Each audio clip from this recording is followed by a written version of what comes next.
Gang Jamuna Tulsi Bhakti Devi ki jai. Vedanta Koti Vaishnava Vrinda ki jai.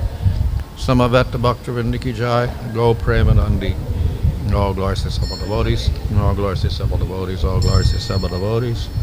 All glories to Sri Guru and Sri Garanga. All glories to Srila Prabhupada. Om Namo Bhagavate Vasudevaya. Om Namo Bhagavate Vasudevaya. Om Namo Bhagavate Vasudevaya. Namo Om Vishnu Padaya Krishna Prasthaya Bhutale Shrimate Bhaktivedanta Swami Niti Namane. Namaste Saraswati Deve Gauravani Prachadane Nirvishesha Shunyavadi Pastachade Shatadane Sri Krishna Chaitanya Prabhu Nityananda Sri Advaita Gadadhar Shivasri Gaur Bhaktivinoda. Hare Krishna Krishna Krishna Hare Hare Hare Rama Rama Rama Hare Hare. Reading from Srimad Bhagavatam, Canto 11, Chapter 22, verse 40. Janma ātmatayā puṁsaḥ sarva-bhāvena bhūri-da viṣaya-svīkṛtiṁ prāhur yathā svapna-manorathaḥ.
Janma, birth to, and ātmatayā, by identification with oneself,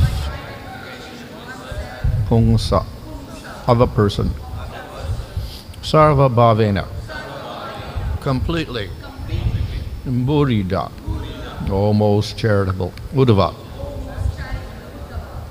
viṣaya, of the body, svī-kṛtim, acceptance, prāhuḥ, is called yathā, just as svapna, a dream, manaḥ-rathaḥ, or a mental fantasy.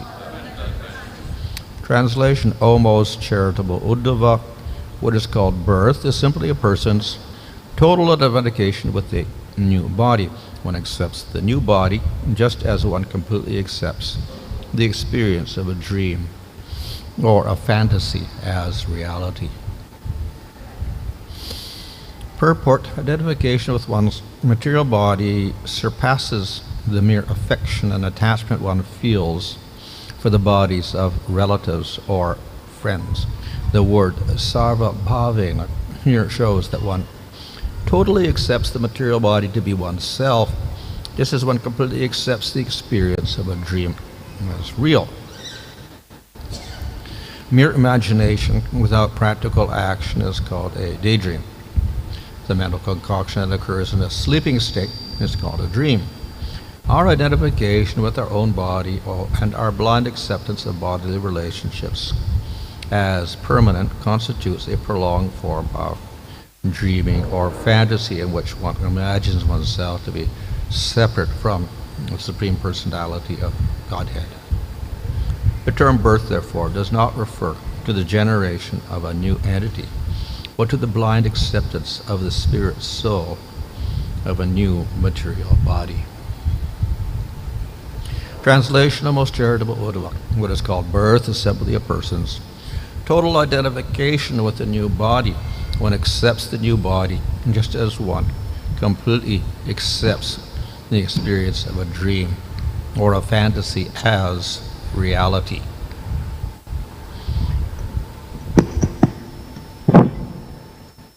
So the previous verse was talking about how we take up a body and we forget the previous body.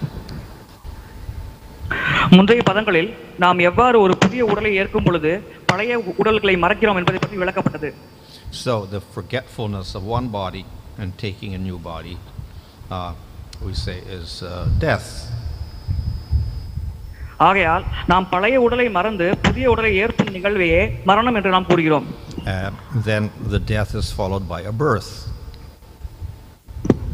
மரணத்திற்கு பிறகு நமக்கு மீண்டும் ஒரு ஜனமானது ஏற்படுகிறது. So when one takes the new birth and forgets the old body and completely identifies with the new body. ஒருவர் புதிதாக பிறவி எடுக்கும் பொழுது அவர் பழைய உடலை முற்றிலுமாக மறக்கிறார். அவர் தனக்கு கிடைத்துள்ள புதிய உடலையே தன்னை முழுவதாக அடையாளப்படுத்திக் கொள்கிறார். So everybody assumes that this is the only body because they have no memory of the previous body. அனைவரும் தங்களுக்குள்ள தற்போதைய உடலையே தங்களுடைய ஒரே உடல் நினைக்கிறார்கள். ஏனென்றால் அவருக்கு முந்தைய பிறவிகளில் அவர்களுக்கு கிடைத்த உடலை பற்றி நினைவானது இருப்பதில்லை. So therefore we can define the birth as total acceptance of a new body as the only body. ஆகையால் புதிய உடலை நாம் இதுவே ஒரே உடல் என்று ஏற்பதையே நாம் பிறப்பு என்று கூறுகிறோம். If we have knowledge from scripture, then we understand, oh, that's pretty foolish because actually the soul goes from body to body. ஆனால் நமக்கு சாஸ்திர ஞானமானது இருந்தால் இவ்வாறு நினைப்பதை நாம் முட்டாள்தனமாக கருதுகிறோம். ஏனென்றால் நமக்கு தெரியும் ஆத்மா ஒரு உடலில் இருந்து அடுத்த உடலுக்கு பயணிக்கிறது என்று. And then we may wonder, well, why the jiva is so foolish?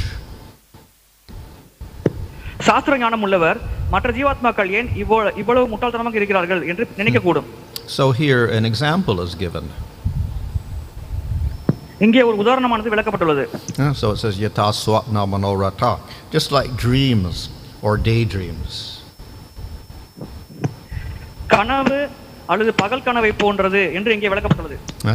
So when one is having a dream, one identifies completely with that dream body. ஒருவர் கனவு காணும் பொழுது அவர் அந்த கனவில் தனக்கு கிடைத்துள்ள உடலையே தான் என்று முழுவதுமாக நம்புகிறார். So a person may experience a tiger and what runs away from a tiger in a dream.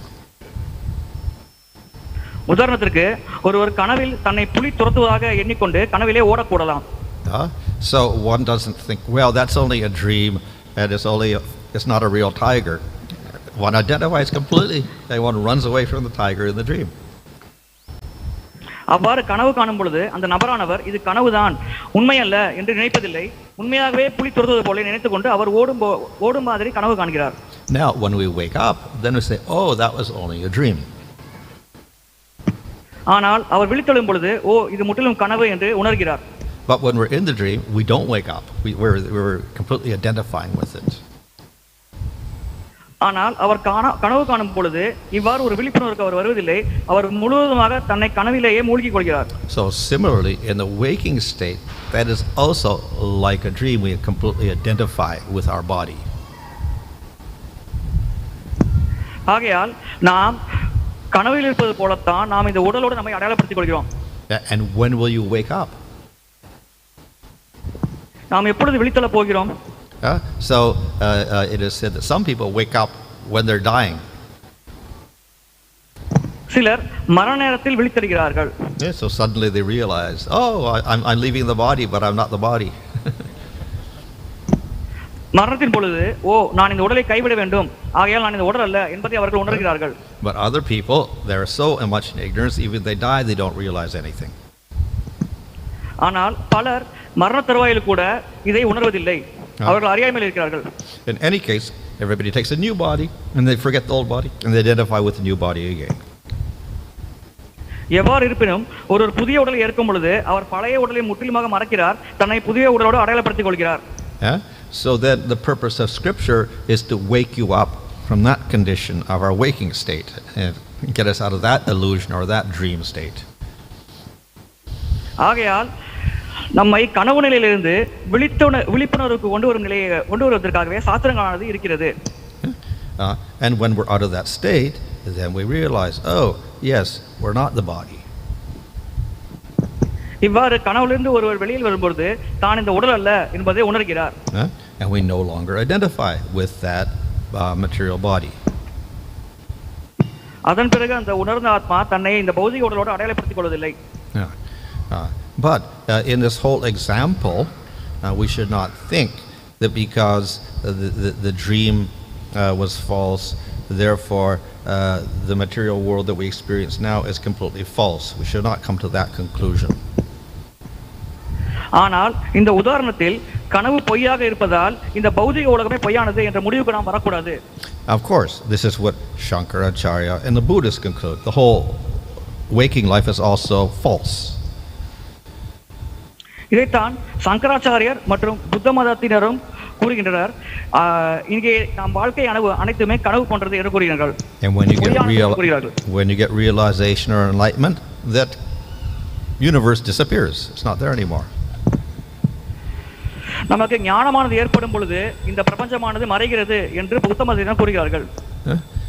So this idea is rejected by the Vaishnavas. ஆனால் வைஷ்ணவர்கள் இதை நிராகரிக்கிறார்கள். So though we sometimes call this waking state a dream, it's actually like a dream. சில நேரங்களில் நாம் விழிப்புணர்வு நிலையில் இருக்கும் பொழுது கூட அதை கனவு என்று தவறாக நினைக்கிறோம். But the material world and prakriti etc. are not a dream, they are real. ஆனால் பௌதிக உலகம் பிரகிருதி ஆகியவை கனவு கிடையாது, அது உண்மையானவையே. And thus we have this whole analysis of all the different elements. So if it's all illusory, why start counting elements at all? இதன் காரணமாகத்தான் நாம் இந்த பௌதிக மூலக்கூறுகளை ஆராய்ச்சி செய்து கொண்டிருக்கிறோம். இவை அனைத்தும் பொய்யாக இருக்கும் பட்சத்தில் நாமே இந்த ஆராய்ச்சியில் ஈடுபட வேண்டும். So therefore we see that most of the ancient philosophies in India did accept that the world is real. ஆகையால் தான் பண்டைய கால தத்துவங்கள் பலவற்றிலும் இந்த உலகம் உண்மையானது என்று கூறப்பட்டுள்ளது. So therefore in Sankhya and Yoga and Vaisheshika and Nyaya, they all accepted, and even Karma Mimamsa, they all accept the world is real, Prakriti is real. Samkhya, Vaisheshika, கர்ம மீமாம்சா போன்ற தத்துவங்களில் இந்த உலகம் உண்மையானது, பிரகிருதி உண்மையானது என்று ஏற்றுக்கொள்ளப்படுகிறது. So it is only when Shankaracharya comes along that he says, no, world is not real. சங்கராச்சாரியர் மட்டும்தான் உலகம் பொய்யானது என்று கூறுகிறார். And we see this is very similar to Buddhist philosophy. இது ஏறத்தாழ புத்த மதத்திற்கு ஒத்துப்போகிறது. புத்த மதத்துடன் ஒத்துப்போகிறது. And the Buddhists did not accept the Vedas at all. புத்த மதத்தினர் வேதங்களை ஏற்பதில்லை. So therefore when Shankaracharya introduces this idea, it is a little bit new, a new idea. சங்கராச்சாரியர் இந்த ஒரு கருத்தை முன்வைக்கும் பொழுது இது பலருக்கு புதிதாக தோன்றுகிறது. But like Buddhism, that philosophy also became very popular. பௌத்த மத தத்துவத்தை போலவே சங்கராச்சாரிய தத்துவமும் மிகவும் பிரபலமடைந்தது. But nevertheless, we see the whole Bhagavatam, it does not support that conclusion at all. ஆனால் பாகவதம் இந்த முடிவை நிராகரிக்கிறது. So we should not take statements like svapna-manorathaḥ etc. and take it too literally in relation to the material world. ஆகையால் svapna-manorathaḥ போன்ற வாக்கியங்களை நாம் உண்மையாக எடுத்துக்கொண்டு அதை பௌதிக உலகத்தோடு தொடர்புபடுத்தி பார்க்க கூடாது. So we see in our teachings that this is a very basic fact that we have to accept. இந்த உண்மையானது நாம் ஏற்க வேண்டிய அடிப்படை உண்மையாகும். இது நம்ம சாஸ்திரப்படி இது ஒரு மிகவும் அடிப்படையான உண்மையாகும். And therefore at the beginning of the Bhagavad Gita in the introduction there, Prabhupada introduces this. பகவத்கீதையின் அறிமுக உரையிலேயே பிரபுபாதரை தெளிவாக விளக்கியுள்ளார். So following Baladev Vidyabhusan, he enumerates what is real. பலதேவ Vidyabhushan தொடர்ச்சியாக பல வகையான உதாரணங்களை கொடுத்து இதை விளக்குகிறார் எது உண்மையானது என்று. So there are 5 real things. 5 உண்மையான பொருட்கள் இருக்கின்றது. So Supreme Lord is real. பரமபுருஷ பகவான் உண்மையானவர். Jiva is real. ஜீவாத்மா உண்மையானது. Prakriti is real. பிரகிருதி உண்மையானது. And then Prakriti divides up into 24 or 16 elements, etc. இந்த பிரகிருதியானது 24 அல்லது 16 மூலக்கூறுகளாக பிரிக்கப்பட்டுள்ளது. So in other words, the material universe is real. பௌதிக பிரபஞ்சமானது உண்மையானது. And we have very detailed descriptions in the 2nd and the 3rd and the 4th canto showing how Mahavishnu glances and Prakriti evolves into manaḥ-rathaḥ, etc., etc., etc., over and over again. I never mentioned that it's false. எவ்வாறு பரமபுருஷ பகவான் பார்வையினால் இந்த பிரபஞ்சமானது உருவாக்கப்படுகிறது என்பதை பற்றிய விரிவான விளக்கமானது 2, 3 மற்றும் 4வது சந்தத்தில் கொடுக்கப்பட்டுள்ளது. So it is real, but its manifestations are temporary. அது உண்மையானது, ஆனால் அது வெளிப்படுவது தற்காலிகமானதாகும். So therefore, when discussing these things, Prakriti is eternal. இங்கே பிரகிருதி நித்தியமானது என்ற விளக்கத்தை நாம் பார்க்கும் பொழுது, but the manifestation of the elements and then the universes and the bodies of the living entities is temporary. இந்த ஜட மூலக்கூறுகள் உருவாவது, பௌதிக உடல்கள் உருவாகுது, ஆகிய அனைத்தும் தற்காலிகமானது. So after everything manifests in Prakriti and everything is established and all the planets and bodies are created, then at a certain point, in the 12th canto described everything gets dissolved up and it merges back into Prakriti again. So it all disappears. 12வது ஸ்கந்தத்தில் கூறப்பட்டுள்ளது, எவ்வாறு இந்த பிரகிருதியானது உருவாகி இந்த மூலப்பொருட்கள் பல வகையாக வடிவங்கள் ஏற்கிறதோ அதே போல் ஒரு சமயத்தில் இந்த பிரகிருதி அனைத்தும் அழிந்து போய் பகவானுடைய உடலுக்குள் ஐக்கியமாகிறது. But Prakriti remains there. It remains in the beginning, in the middle, and the end. So it is eternal. ஆனால் ஆரம்பம், நடு மற்றும் முடிவு ஆகிய அனைத்து சமயங்களிலும் பிரகிருதியானது இருக்கிறது, ஆகையால் அது நித்தியமானது. And thus real. அது உண்மையானதும் கூட. And besides that, then we get time and karma, also real. அதை தாண்டி நமக்கு காலம் மற்றும் கர்ம வினையானது ஆகியவையும் இருக்குது, அவையும் உண்மையே. So in the material world, we have all these 5 things mixed together. இந்த பௌதிக உலகத்தில் இந்த 5 விஷயங்களும் ஒன்றோடு ஒன்று கலந்துள்ளது. So we have the Supreme Lord as Paramatma. பரமபுருஷ பகவான் இங்கே பரமாத்மாவாக இருக்கிறார். We have the conditioned jivas with their bodies. கட்டுண்ட ஆத்மாக்கள் தங்கள் உடலோடு இங்கே இருக்கிறது. We have the transformations of Prakriti in terms of elements which form into bodies and senses and mind, intelligence, etc. பிரகிருதியானது பல வகையான பொருட்களாக, அதாவது மனம், புலன்கள், உடல் ஆகியவையாக மாற்றம் பெறுகிறது. And we have karma pushing the jiva from body to body. கர்ம வினையானது ஒரு ஜீவாத்மாவை ஒரு உடலிலிருந்து மற்றொரு உடலுக்கு தள்ளி கொண்டே இருக்கிறது. And in this way providing some sort of reasonable or say a sensible way of taking the jiva from body to body. செல்வது ஒரு புத்தியுள்ள பாதையில் செல்வது போல் தெரிகிறது. In other words, we accept birth and death, you get body after body, but it should be reasonable how you go from one body to another, not that it's just haphazard any old way. So the law of karma makes it all reasonable. நாம் பிறக்கிறோம், இறக்கிறோம், பிறக்கிறோம், இறக்கிறோம், இருப்பினும் நாம் ஒரு உடலிலிருந்து மற்றொரு உடலுக்கு எவ்வாறு செல்கிறோம் என்பதற்கு ஒரு நேர்மையான சட்டத்திட்டம் வழிமுறையானது இருக்க வேண்டும். பிரகிருதியானது இதை செய்கிறது. And all of this, the creation and the maintenance and the destruction and going from body to body due to the law of karma, and the jiva going from body to body, all this takes place under time. ஆகையால் படைப்பு, அழிவு மற்றும் ஜீவாத்மா ஒரு உடலிலிருந்து மற்றொரு செல்வது அனைத்தும் காலத்தின் ஆதிக்கத்தால் செயல்படுகிறது. So in the spiritual world, we don't have time, we don't have karma, we don't have Prakriti. ஆன்மீக உலகத்தில் காலம் கிடையாது, கர்மா கிடையாது, பிரகிருதி கிடையாது. So we have jivas and Supreme Lord. அங்கே ஜீவாத்மா மற்றும் பரமபுருஷ பகவான் ஆகவே மட்டுமே இருக்கிறார்கள். But the Supreme Lord has his spiritual energy, not the material Prakriti. அங்கே பரமபுருஷ பகவானுக்கு ஆன்மீக சக்தியானது இருக்கிறது, இந்த ஜட பிரகிருதியானது அங்கே இல்லை. And with that spiritual energy, then we have something like time, something like a material world. We have lokas, we have bodies, we have senses, etc. We have activities. Everything is like the material world, but all under spiritual energy of the Lord. இங்கே நமக்கு இருப்பது போலயே ஆன்மீக உலகத்திலும் உடல், செயல்பாடுகள் ஆகியவை அனைத்தும் இருக்கிறது. ஆனால் இங்கே அது பௌதிக காலத்தின் கட்டுப்பாட்டில் உள்ளது, அங்கே பகவானுடைய சக்தியின் கட்டுப்பாட்டில் உள்ளது. So we can say the opposite, that actually the material world is like a reflection of the spiritual world. இதை நாம் சரியாக கூற வேண்டும் என்றால் இந்த பௌதிக உலகமானது ஆன்மீக உலகத்தின் ஒரு பிரதிபிம்பமே என்று கூறலாம். So we have places, we have bodies, we have activities, we have time, we have so many things in the material world. So reflection of the spiritual world. ஆன்மீக உலகத்தில் இருப்பது போலவே இந்த பௌதிக உலகத்திலும் காலம், உடல்கள், செயல்பாடு அனைத்தும் இருக்கிறது. இது ஆன்மீக உலகத்தின் ஒரு பிரதிபலிப்பதை போல தோன்றுகிறது. So then what's the difference?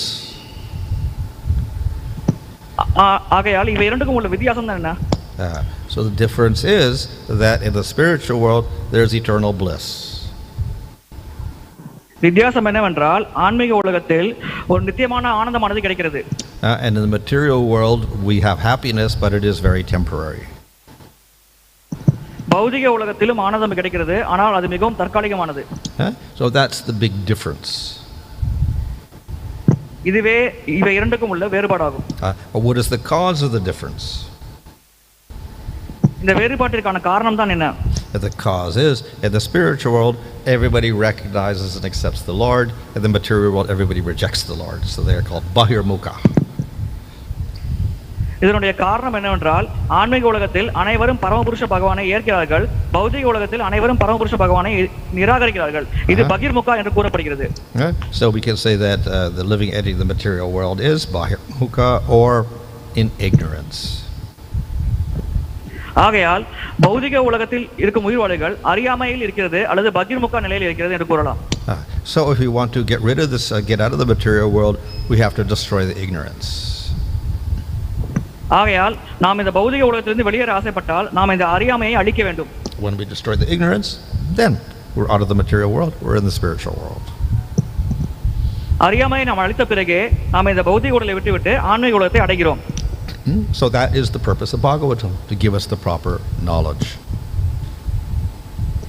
ஆகையால் சரியான ஞானத்தை வழங்குவதே பாகவதத்தின் குறிக்கோளாகும். Of course, the knowledge does not mean simply you read the book. ஞானம் என்றால் நாம் பாகவதத்தை வாசிப்பதை மட்டும் குறிக்காது. You have to understand the conclusion. நாம் அதில் கூறப்பட்டுள்ள முடிவை புரிந்து கொள்ள வேண்டும். And the understanding and the conclusion have to be supported by realization. நாம் புரிந்து கொண்டது மற்றும் அதனுடைய முடிவானது ஆகிய இரண்டும் நம்முடைய உணர்தலின் மூலம் அதை நாம் புரிந்து கொள்ள வேண்டும். To get the realization, you have to practice bhakti. அந்த உணர்தலை நாம் அடைவதற்கு நாம் பக்தி சாதனை பயிற்சி செய்ய வேண்டும். So by that process, then you can actually get out of this situation of the material world, get to the spiritual world. அந்த பக்தி வழிமுறை மூலமாக நாம் இந்த ஜட உலகிலிருந்து வெளியேறி ஆன்மீக உலகத்தை அடையலாம். So the jivas in the material world are all under ignorance.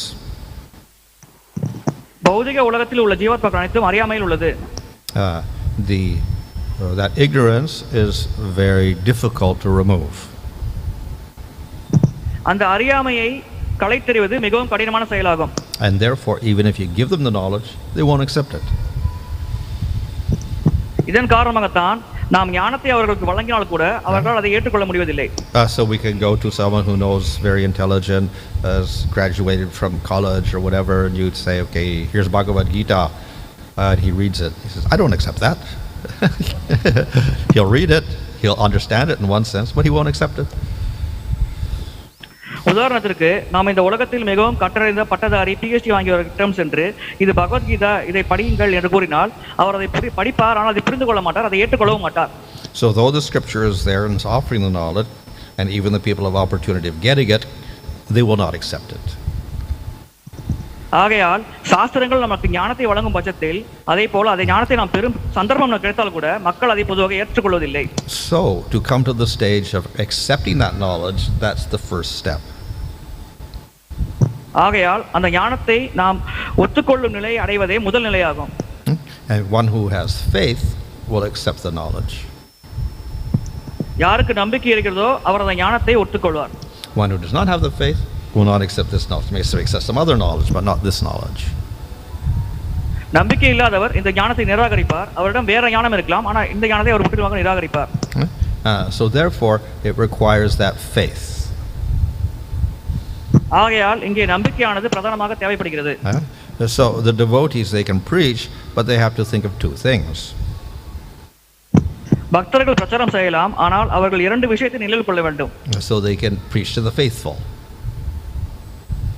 அவர்கள் நம்பிக்கை உள்ளவர்களுக்கு மட்டுமே பிரச்சாரம் செய்ய வேண்டும். So in other words, we can preach the knowledge and give the knowledge to people who have faith. வேறு விதமாக கூறினால் நாம் இந்த ஞானத்தை நம்பிக்கை உள்ளவர்களிடம் பிரச்சாரம் செய்து அவர்கள் இந்த ஞானத்தை வழங்கலாம். But we can't give to people who don't have faith. நம்பிக்கையற்றவர்களுக்கு நம்மால் இந்த ஞானத்தை வழங்க முடியாது. So this will limit our area of preaching. இது நாம் பிரச்சாரம் செய்யும் நபர்களின் எண்ணிக்கையை குறைக்கக்கூடும்.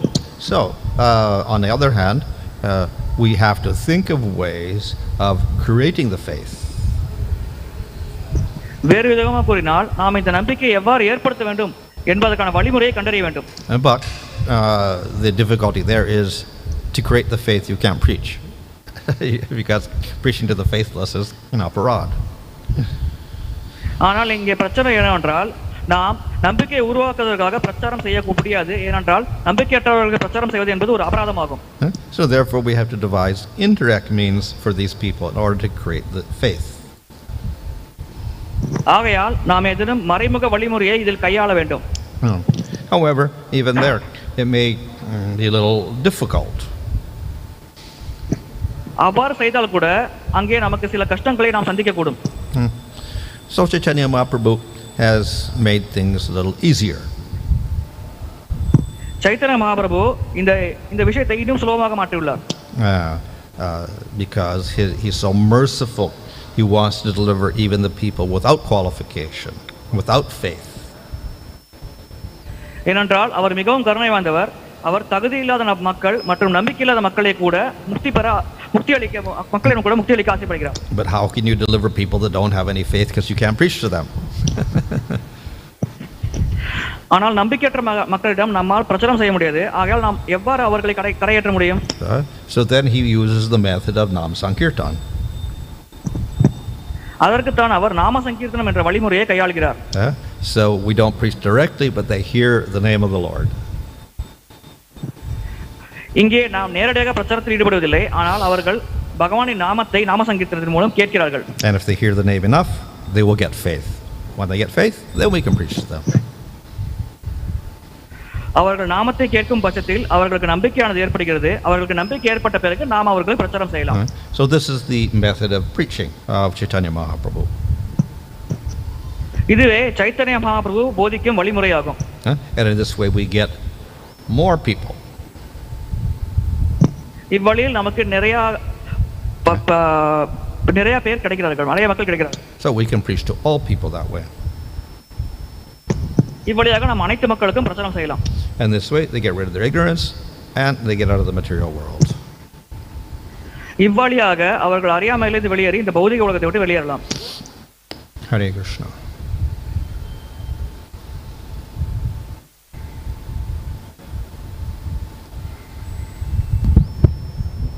Maharaj, you are explaining regarding this, the definition of death is that forgetfulness of previous identification.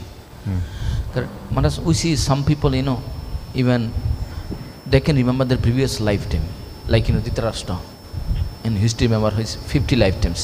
So how to understand this? They're called jati smara, I think. மரணம் என்பது நம்முடைய முந்தைய வாழ்க்கையை முற்றிலுமாக மறக்கும் நிகழ்வை கூறுகிறது என்று நீங்கள் விளக்கினீர்கள். ஆனால் திருதராஷ்டிரால் தன்னுடைய முந்தைய 50 பிரிவுகளை நினைவு வைத்துக் கொள்ள முடிகிறது. இதை எவ்வாறு புரிந்து கொள்வது? Well, forgetfulness of previous lifetime is a general principle. முந்தைய பிறவிகளை மறப்பது என்பது ஒரு பொதுவான கோட்பாடாகும். In some cases, someone may remember a previous life. சிலர் தங்களுடைய முந்தைய பிறவிகளை நினைவில் கொள்ளலாம். And then, in the Lord's pastimes, for certain purposes, people may have more memories of previous lives or whatever. பகவானுடைய லீலைகளில் சில காரணங்களுக்காக சில மக்களுக்கு தங்களுடைய முந்தைய பிறவி நினைவானது வழங்கப்படுகிறது. And particularly for devotees, that everything is under the control of the Lord for pastimes. குறிப்பாக பக்தர்களை பொறுத்தவரையில் அனைத்தும் பகவானின் கட்டுப்பாட்டில் உள்ளது. இது லீலை சம்பந்தமாக உள்ளது.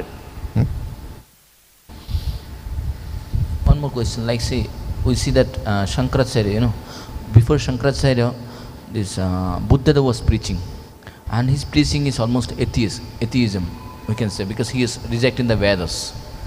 Okay, but and Shankaracharya came and he established the Vedas, but in different way, indirect way, we can say that, like that he has introduced this, everything is false.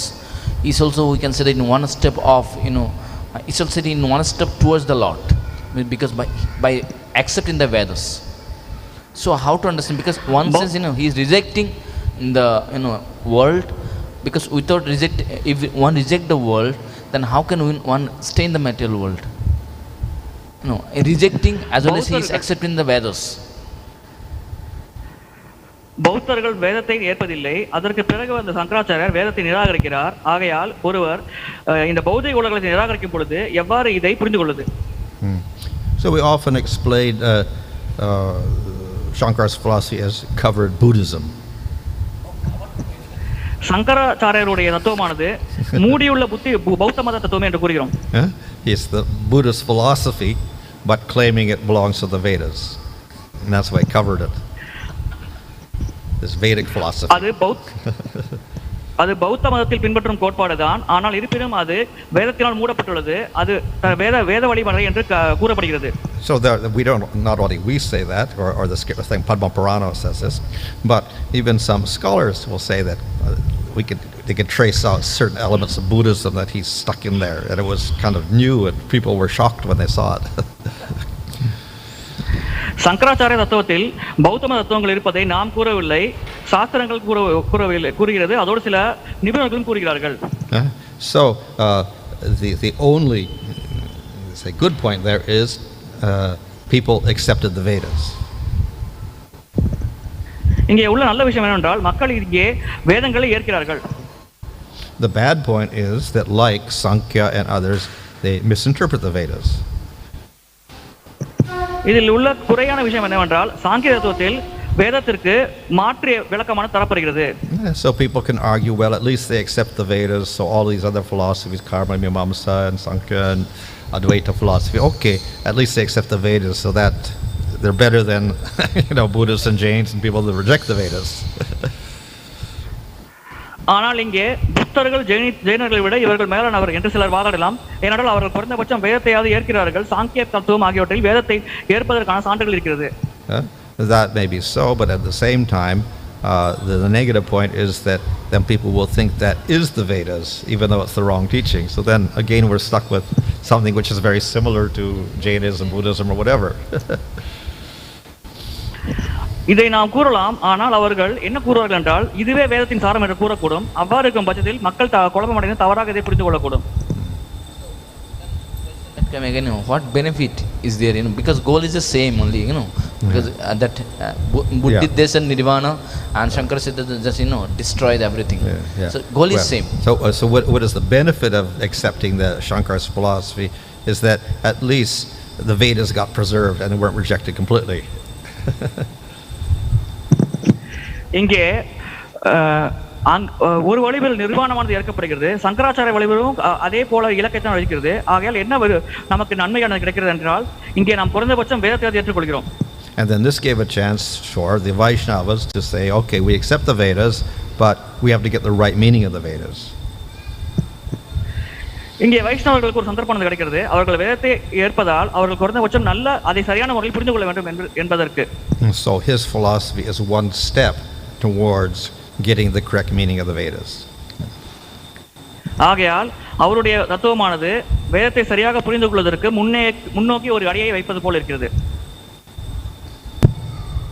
Online questions. Hare Krishna Maharaj. This question is from Kalanidhi Prabhu. Can we say that material world is also a dream creation of Mahavishnu because it arises from his absolute mind and hence world is also real?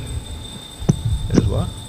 நாம் இந்த பௌதிக உலகம் ஒரு கனவு போன்றது, அதாவது மகாவிஷ்ணு கனவிலிருந்து தோன்றியது என்று கூறலாமா? ஏனென்றால் அவருடைய மனதிலிருந்து இந்த உலகமானது உருவாகிறது. Srinath Prabhu, can you repeat the question again? Can we say that material world is a dream creation of Mahavishnu? பௌதிக உலகமானது மகாவிஷ்ணுவின் கனவில் தோன்றியது என்று கூறலாமா? Well, it is real, of course, because Mahavishnu wills it, and he's not going to will something which is illusory. So in that sense, yes.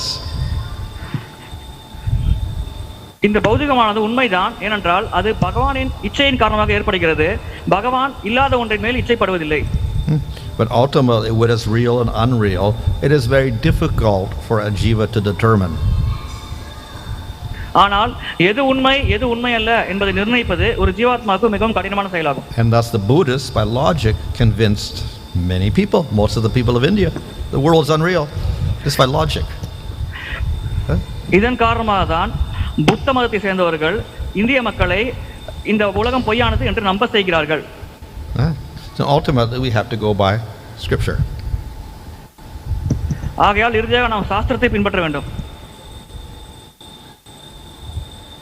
On the same line, another question, by the same understanding, can we say that the spiritual world is also a mental creation of the Lord, but by his will exists eternally without change?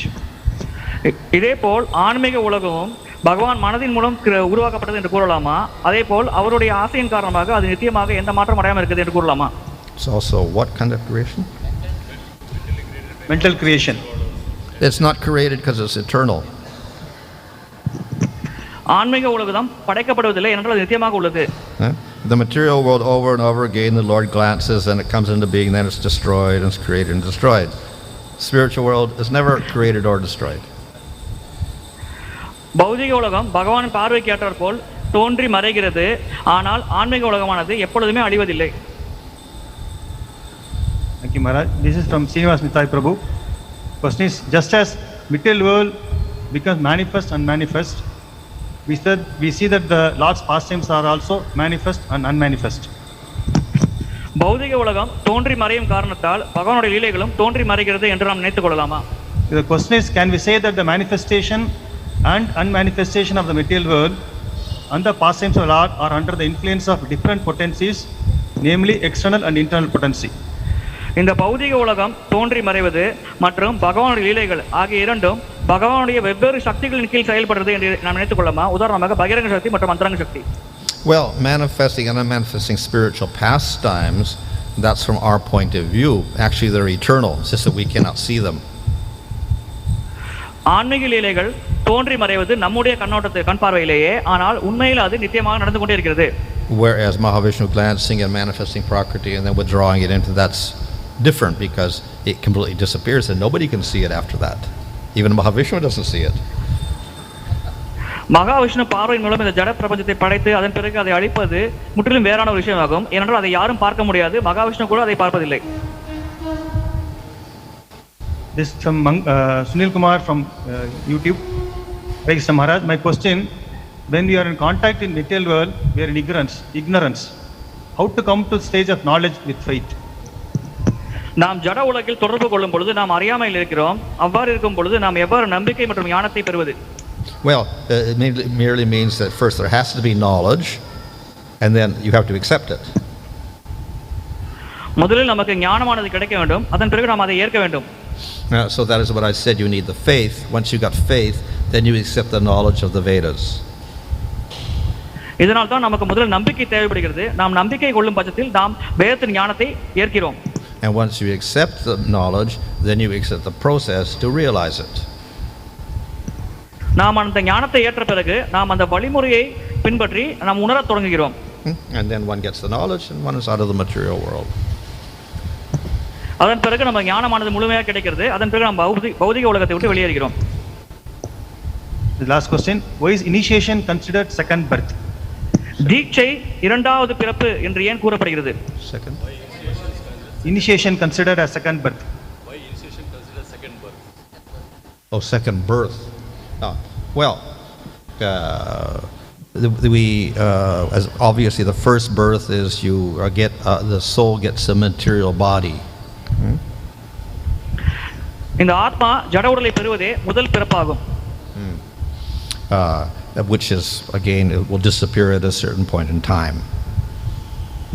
ஒரு குறிப்பிட்ட நேரத்தில் இந்த உடலானது மறைகிறது. So when we get initiation, we get second birth, which means it's quite different. தீட்சையின் பொழுது நமக்கு இரண்டாவது பிறப்பானது ஏற்படுகிறது என்று கூறுகிறோம். இது சற்று வேறான விஷயமாகும். So we're not talking about a material body there.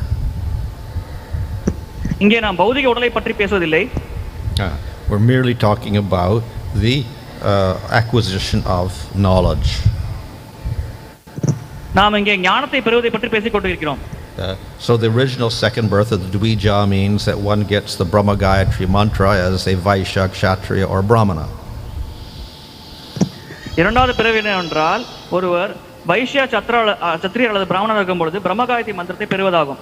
This qualifies one to get knowledge of the Vedas. இது ஒருவர் வேத ஞானத்தை பெறுவதற்கு தகுதி உள்ளவராகிறது. If you really have that knowledge, you don't take the first birth again in the material world. It's finished.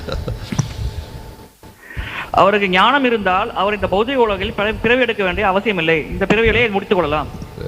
So it is another way of saying that you acquire spiritual knowledge. இதை வேறு விதமாக கூறினால் நமக்கு ஆன்மீக ஞானமானது கிடைக்கிறது என்று கூறலாம். And by that you end the process of material birth and death. இதன் மூலம் நாம் ஜட உலகில் பிறப்பு இறப்பு ஆகியவற்றை இருந்து தப்பிக்கிறோம். Thank you, Mara. No more questions from online.